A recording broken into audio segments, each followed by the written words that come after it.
What's going on, everybody? We're here at James's shop and we have the L29 on the engine stand, and by we I mean James, because pretty much I didn't do anything to get it on the stand. He did it all himself. So thanks to him. This is kind of just wanting to wrap up the videos that we did, the whole series. It's a playlist. If you haven't seen it, if you just got here, you can go check it out. It's a Gen 6 L29 454, and it's just kind of a cool budget breakdown of what to do, how to do it, and this is us running it on the stand. We'll be getting it into James's T37, which we're calling the test mule.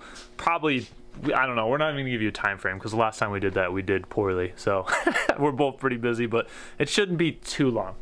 For sure 2020 we'll have it in the car, hopefully sooner than that. But let's hop into it, see what he's been up to, and let's hear this thing run finally. All right, man, what's up? It's been a little while. All right, motor's on the test stand. Only thing I changed out was the harmonic balancer.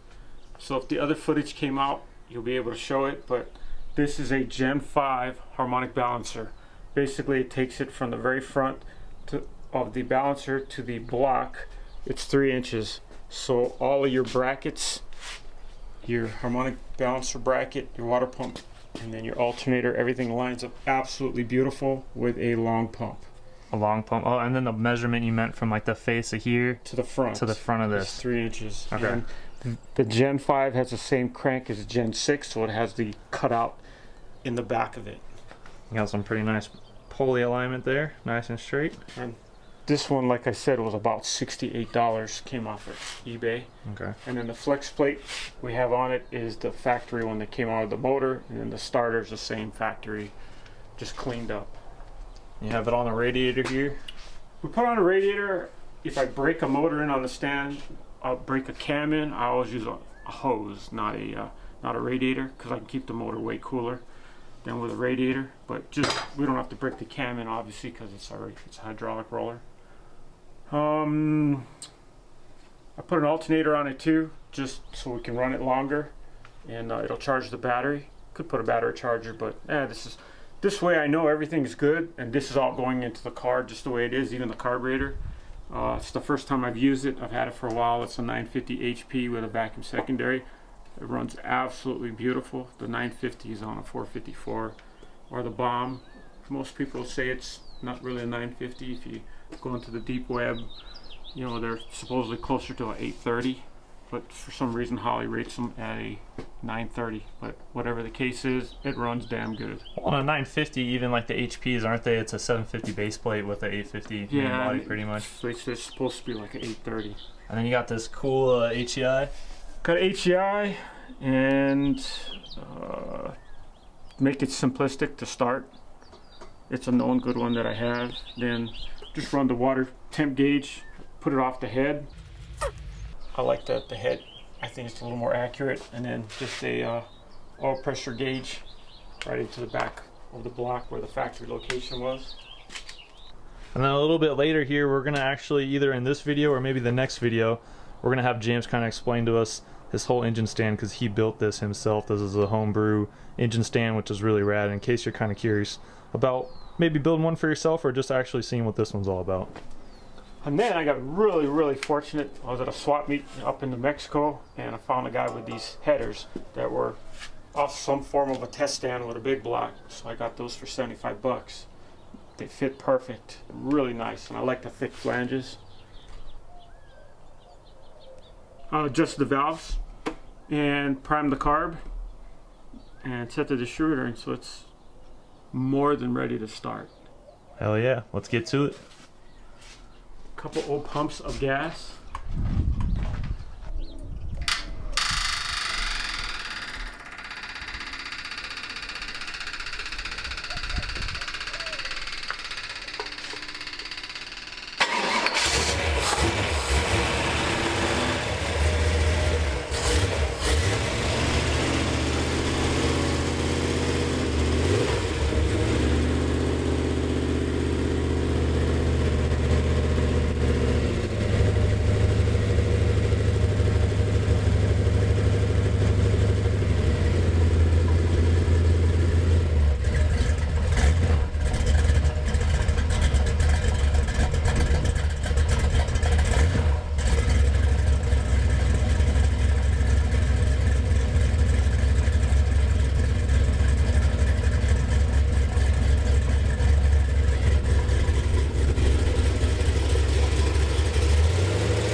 That thing sounds good. Yeah, it runs real nice. It stays relatively cool. If it gets up just with that fan right there, it'll get up to about 180. Yeah, so it was probably hard to see, but this fan actually wasn't on. It was just this guy. Typhoon. The old Typhoon slamming some air into this radiator. This is a nice, this is a 4-core, isn't it? Factory 4-core. Yep. So you kind of gave us a little bit of a range of idle there. I know some people like the 600 RPM idle, and then some people like the 900 RPM. They attribute it to the carb though. It's a damn good carburetor. I think you've always liked it more in like the 950 at in park, but it gives it a little bit of a different sound. But all across that range, it sounds really good. It's a very like healthy sounding motor. It's a nice cam, and for a GM cam, it's cut on a 110, so you get a pretty decent lope to it. Yeah. It's really not that big, if, you know, at the 50 numbers. Keeps it very safe on the valve train, but you know, gives you the sound you want, and it's cheap. Well, what's better? Runs out real nice, and we're still, obviously the headers and the carb kind of make it look high dollar, but it's still on a mega budget. For sure. The one thing I did have to buy is these, it was these little clips, because otherwise the valve covers leak. It spreads out the load. They cost more than the valve covers did. Oh, really? Yeah. Or did you get so where'd you get like the valve covers and those clips? The valve covers were from the valve cover lady at the Phoenix swap meet or Glendale swap meet. Is there another place like someone maybe online could get them, or? I don't know. I buy these from her for like $18 for a set. I think these she actually sold me for cheaper because they were kind of rusty. Which is how you like them anyways. And then I just like them because they're a natural finish. They do fit pretty good, but they'll leak unless you buy the little clips. Fair enough. This will be a long pump setup, so it'll fit in the Tempest real nicely. For the brackets and pulleys. And that way I can just keep everything on here.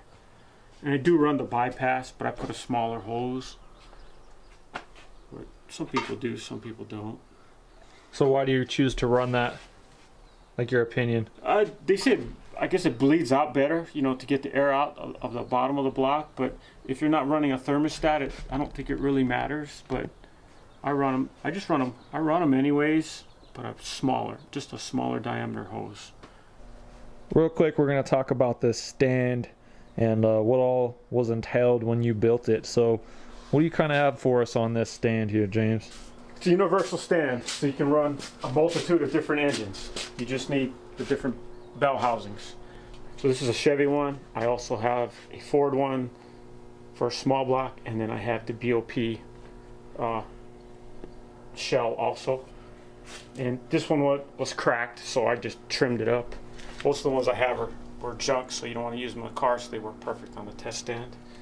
This is adjustable for 2 different spots, and this bar will actually, you can take the bolt out and there's other holes, and you can drop it down further depending on the motor you want to run on it. Then I just put this tube in to try to keep the wires away from the headers and the flex plate on this front. This tube here is just for running the wires up to the fuel pump and the electric fan. Here's the main part, is the cradle. I made it so it's fully adjustable further, you know, front and rear, and then in and out, so you can adjust it, and then you can also come up and down. So for whatever kind of motor you want to put in it, 99% of the motors on here are Chevy, so it just sits in there fine. Just like that. And they had just some heavy industrial wheels that I got for free a while back, and a lot of this steel was scrap that I got free. It's one of those little bug pack starters, fuel pumps. Puts out about 3.5 psi, like on the gauge, which is perfect for breaking something in and whatnot. It just it doesn't over pressurize anything. Keeps it real simple.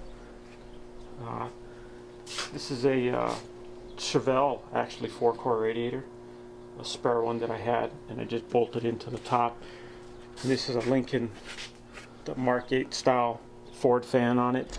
It pulls, actually the air pulls back And the reason I did that and not in front, a lot of times if it was real hot, I would put in cold water from the hose on top of the radiator, and it would, if you had it on the back side, it would just splash all over the motor. This way it just pulls it back and doesn't make a mess. I will add a shroud into here, and from up here to down here, to try to close these two areas off. When I'm breaking in the cam anymore though, I don't use a radiator. I go straight to a garden hose with it coming into the water pump, and then the outlet going to a hose out to the yard with a ball valve on it, and I just adjust the flow off the ball valve till I get the temperature I want. Because I find that, you know, once you're running the motor at, you know, 2200 RPM, around that area, it just can't keep up with the radiator. There's just not enough airflow. That way when you put a hose on it, it can go forever, not have any issues or problems. Fuel system, the tank is a boat tank. All I did was just drilled it out, and I sunk an aluminum line to the very bottom, and then just welded it up, and with a simple filter. Well, usually when I'm done, I'm not going to run anything else. I'll just drain it out, throw a little WD-40 in it, and swish it around, and then I just drain everything out of the tank of the radiator when I'm done normally. And it's real simple on the gauges. This old autometer gauge fits up in here perfect. I just leave that up in there for as far as the temperature, and then the oil pressure is just a homemade one that makes it easy, so there's not a lot of stuff coming around. Then the battery just sits up in the back, and made these dedicated exhaust, some Flowmasters with them pointing down. Keeps it pretty quiet actually when you break in a cam or break in a motor or revving it up. It's not too bad. I've done it before where I've added mufflers pointing down. After this I'd slide them on and pointing down, but it doesn't make a whole lot of difference, I found, you know, in the sound, even adding extra mufflers to it to try to keep the noise factor down. But I added these because there's an awful lot of weight when you have a steel big block Chevy on it. You can see it kind of flexes a little bit, so I'll put these down on there, and I'll crank them up a little bit for the hand of the weight. But it's kind of a wide chassis on there, and I didn't want to have anything on the bottom or the top, so I could still move the the main part of it back and forth without having. So I have a lot of adjustability. Even if I want to run a 4-cylinder, I can move the cradle far back. So the only thing I figured out that I could really do was just brace it, you know, in a couple of spots, and then run the stops down to the ground to just help carry the load on a heavy engine. If I have a small block on it with like aluminum heads, I don't bother, or you know, anything light. But it's just when you get to these things, a little heavy. But works real well. After the motor's broken in, are you happy and you have a bunch of carburetors sitting around, or distributors, you know, a lot of different stuff you can play around with and make sure your distributors work or your carburetors work and run good. Like we just figured out, this alternator doesn't work. Yeah, it doesn't charge. So thanks to James for letting us come over and get this thing lit off. It sounded pretty good. Let me know what you guys think in the comments below. Overall, I think we'll have a couple months ahead of us before we get this thing in the test mule, but if you want to check that out, stay tuned. Go ahead and click that subscribe button. Thanks again, James. Whatever you're doing behind my back. We'll see you guys on the next one. Peace.